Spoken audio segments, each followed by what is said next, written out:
ఈ రోజున రాష్ట్రంలో ప్రతి ఒక్కళ్ళు జగన్మోహన్ రెడ్డి గారు ఉంటే అనేటువంటి ప్రశ్నని వాళ్ళకి వాళ్ళు వేసుకుంటున్నారు. ఖచ్చితంగా దానికి తగ్గ సమాధానాన్ని త్వరలోనే మీకు చూపిస్తారు. అసలు ఏ రకంగా ప్రచారం చేశారండి మీరు?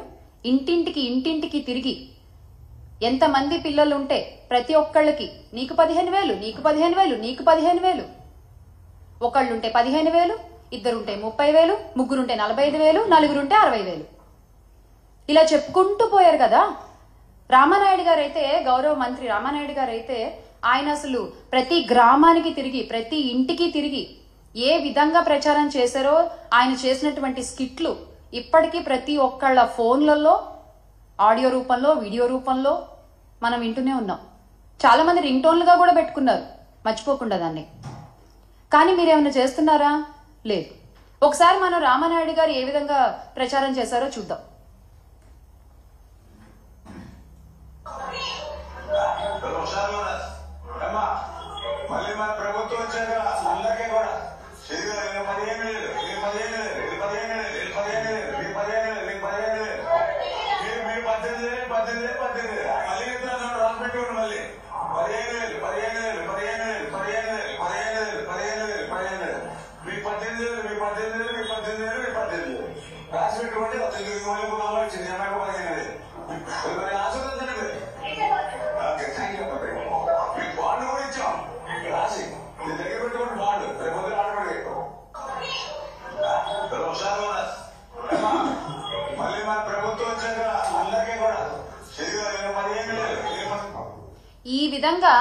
ఈ విధంగా ప్రచారం చేసి రాసి పెట్టుకోండి. ఎక్కడ రాసి పెట్టుకోవాలి? నుదుటి మీద రాసి పెట్టుకుంటున్నారు. మళ్ళీసారి అద్దంలో చూసినప్పుడల్లా మనకు కనిపించడానికి. ఎక్కడ రాసి పెట్టుకోవాలండి? తల్లికి వందనం అనుకుంటూ, అమ్మా వందనం అనుకుంటూ, అయ్యా వందనం అనుకుంటూ పొర్లు దండాలు పెట్టుకుంటూ తిరిగారు కదా వీధి. ఈ రోజున ఏమైంది అది? అదే వైఎస్ఆర్ కాంగ్రెస్ పార్టీ అధికారంలో ఉన్నప్పుడు, జగన్మోహన్ రెడ్డి గారు ముఖ్యమంత్రిగా ఉన్నప్పుడు మనము 44.48 లక్షల మంది తల్లులకి, దాదాపుగా 84 లక్షల మంది పిల్లలకి 26,067 కోట్లని జగనన్న అందించారు. అధికారంలోకి రాగానే అమ్మఒడిని ఆపేశారు మీరు. ఈ రోజున పిల్లలకి సమాధానం దొరకట్లేదు. తల్లులు ప్రశ్నార్థకంగా చూస్తూ ఉన్నారు మీ వైపున. కానీ మీ వైపు నుంచి ఎటువంటి సమాధానం దొరకట్లేదు. ఇంకా వస్తుందని ఆశగా ఎదురు చూస్తున్నారు.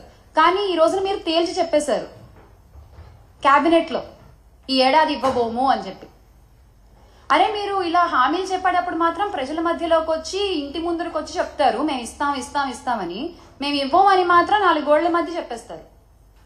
మీకు నిజంగా ధైర్యం ఉంటే, మీకు నిజంగా మహిళల్ని ఎదుర్కొనేటువంటి సత్తా ఉంటే, ఆ ఏ మహిళల ముందుకొచ్చి మీరైతే ప్రమాణాలు చేశారు అదే మహిళల ముందుకొచ్చి ఈ రోజున చెప్పండి మేము ఇవ్వలేకపోతున్నాము, మమ్మల్ని క్షమించండి అని ఒప్పుకోండి. పోని నిజంగా ఈ రోజున కూటమి నాయకులు మా మహిళలందరికీ కూడా క్షమాపణలు చెప్పాలి ఈ విషయంలో.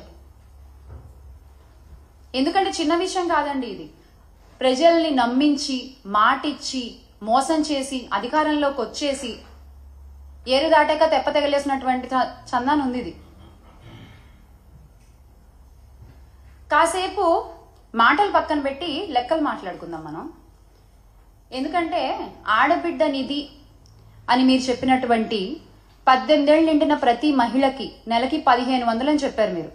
18 ఏళ్ళు నిండిన వాళ్ళు దాదాపుగా 2.7 కోట్ల మంది ఉన్నారు మన రాష్ట్రంలో.